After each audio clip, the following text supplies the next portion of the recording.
was devastating. I guess I can't go back to that first time because it was an evolving. It was an evolving time. I wound up in the emergency room. Oh, I remember that day. It was New Year's Eve day, and I thought, what a way to spend New Year's Eve day. And uncontrollable nausea. And I guess at that time I was thinking flu, a really bad case of the flu. Went home after that. Tests couldn't be performed because I was throwing up so much. Couldn't keep any food down. And so after a few weeks of that, thinking the flu should be done by now, I went to the doctor. And at that point I was thinking gallbladder. I had just had a coworker who had her gallbladder out. And so I guess I'm still thinking I'm a healthy person, it's got to be my gallbladder. After many, many tests, my gallbladder was fine. Finally wound up doing a colonoscopy. And when the doctor came back from the colonoscopy, it was in the recovery room. And my husband was with me, and I remember he came in and he said, found a polyp.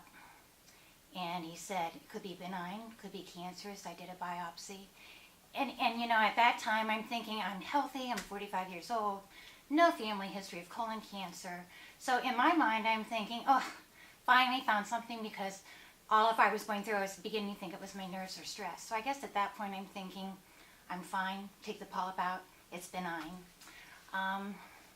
About a week later, I had a scheduled visit to go to the doctor to find out the results. And even when the doctor's office called earlier than that scheduled visit and said, you need to come, I was thinking, they found out the results early, I'm going in, it's benign. Told my husband he didn't need to go with me. I said, no history, I'm fine. When I walked in the door and I saw the doctor's face, you just know. And I sat down and he said, you have cancer.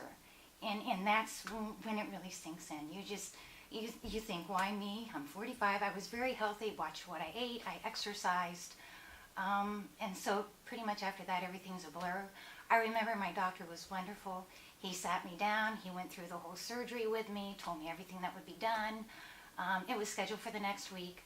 I remember I called my husband on the way home and cried. We both cried. I was actually going back to work. I was an elementary principal between two buildings, and before I even got to the building, my husband had called, and so the staff knew, and the secretary was waiting out in the hallway, and I just needed a big hug. I'll never forget that day, and I guess you don't ever remember, or you never forget that day. So from then on, I had the surgery. Right after that, it was scheduled a week later, had the surgery, and I'm thinking even then, after the surgery, it's going to be done. While I was in the hospital after the surgery, I had lymph nodes taken out, the cancer had spread. So at that point, I was diagnosed with stage 3 colon cancer. So it wasn't just the surgery, I was then going to be undergoing chemotherapy. So my doctor said he would refer me to an oncologist, and I had never heard of an oncologist. I guess you don't really think about cancer until it involves you yourself or it involves someone in your family, and then it just takes over your whole life. So from there, I went to the oncologist, wound up getting 30 chemo treatments, and a lot went through that for 5 months, but the oncologist was wonderful. That's where having wonderful doctors, wonderful staff really, really helps.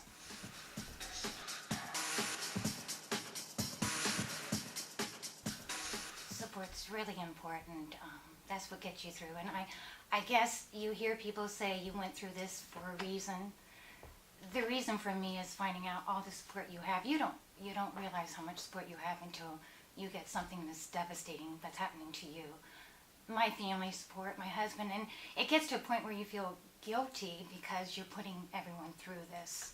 And I think the hardest part for me was the guilt, because my family had to go through this. I had 2 daughters. My husband, it was so devastating on them. My mother, my father, my sisters. It not only affects you, it affects your entire family realm, relatives. The support I had from my family, my friends, the co-workers at school. Like I said, I was an elementary principal between 2 buildings. The parents of students in that building, the students themselves. You can't imagine the support you get. My church family, I had one lady in my church who knew I was going to start chemo. She had heard about this hair treatment that you could start, that possibly I wouldn't lose my hair if I started it before I got my chemotherapy. And she was right. She gave me all these samples she had, and I started using them before I went through my treatment. And you know what? My hair got very, very thin. But I was so proud that I had never lost my hair, and I attribute it to that member at church. Just my mother, it was her goal every day to find out what I could eat to keep my iron count up, because if I didn't have my iron count up, then I couldn't do my chemotherapy. And I was on a regimen where I was going to be done in November. I had decided I was going to go through my chemo while I was working. I needed all that support. I mean, you don't let cancer get you when you find out you have it. You just don't give it that chance. So my oncologist let me do my treatments right after school. I did 5 days in a row right after school. So as soon as school was over, I go over to the high school. My husband taught middle school. He'd come jump in the car, take me to my chemo treatments. We did it actually at Union Hospital in the ambulatory unit. And they become your second family there. The nurses were just wonderful.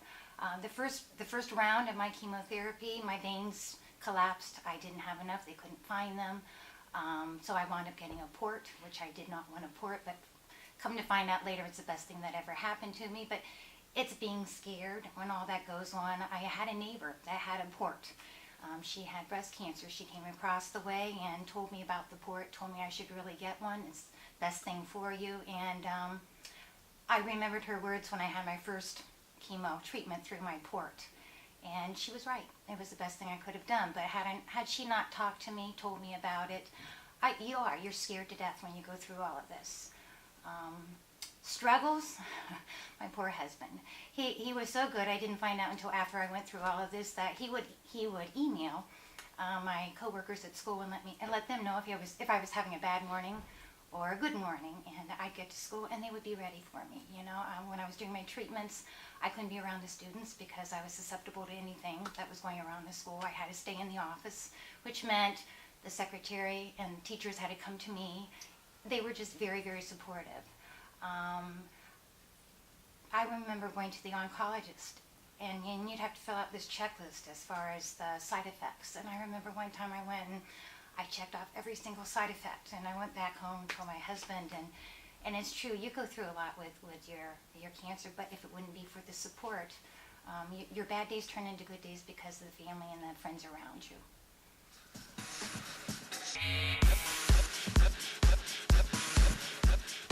I first found out about Relay through a member of church, a friend of mine at church. He had been on Relay teams. I had really never even heard of Relay. And he had his agenda full, didn't have time to be a captain or have a team, asked if I would be willing to do this. And this was pretty much a year after I had been diagnosed and went through my treatments. So I thought, sure. So Gearaway, I formed a Gearaway Relay for Life team. It included survivors. It included many staff members that had either had relatives or friends that had been once diagnosed with cancer. Either they joined in honor or in memory of different people. But I'll never forget that first year going through, they liken Relay as to the life of a cancer patient or a cancer survivor, where the beginnings before Relay is like when you're first learning that you have cancer, what goes on before. And this 18-hour walk basically likens your whole life as a cancer survivor.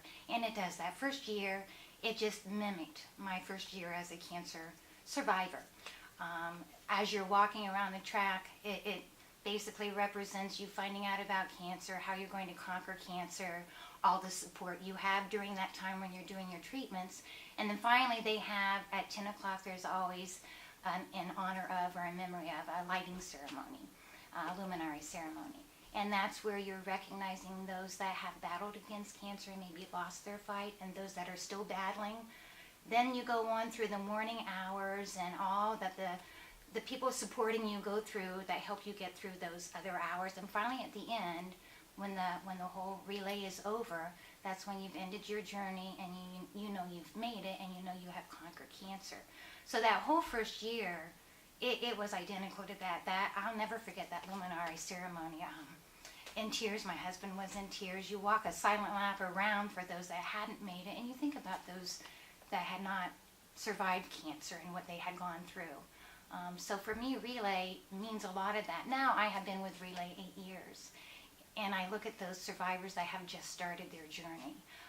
Some don't make it and some do. So to me, Relay now is being the person that can help get messages out to people to know more about cancer, these screenings, make sure that you have that colonoscopy. This is colorectal month. I think about how stupid I thought it was for me to get a colonoscopy at 45. I kept hearing how bad they were. It's nothing. The colonoscopy test itself is nothing for what it can find. If I hadn't had that, I would not be here today. So I am a definite advocate of having a colonoscopy done when you hit 50. Earlier, if you have a family history of it, you have to know your family history. It has given me more support in that area. Also finding funding. The reason I'm living right now is because of all the funding that has gone into research. I would not be here. You think about how many people who have lost their lives to colon cancer or any cancer because cures had not been found. So cures are being found.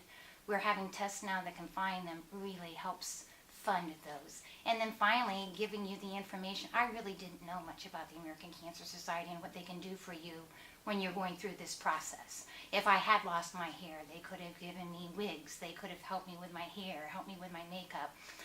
Just lots of different support they could have given that I didn't know about, that I do now. So I guess to get the message out to those that are cancer survivors or going through this process right now, Relay can help. American Cancer Society has a lot of things that can support you while you're going through this. You don't have to go through it alone.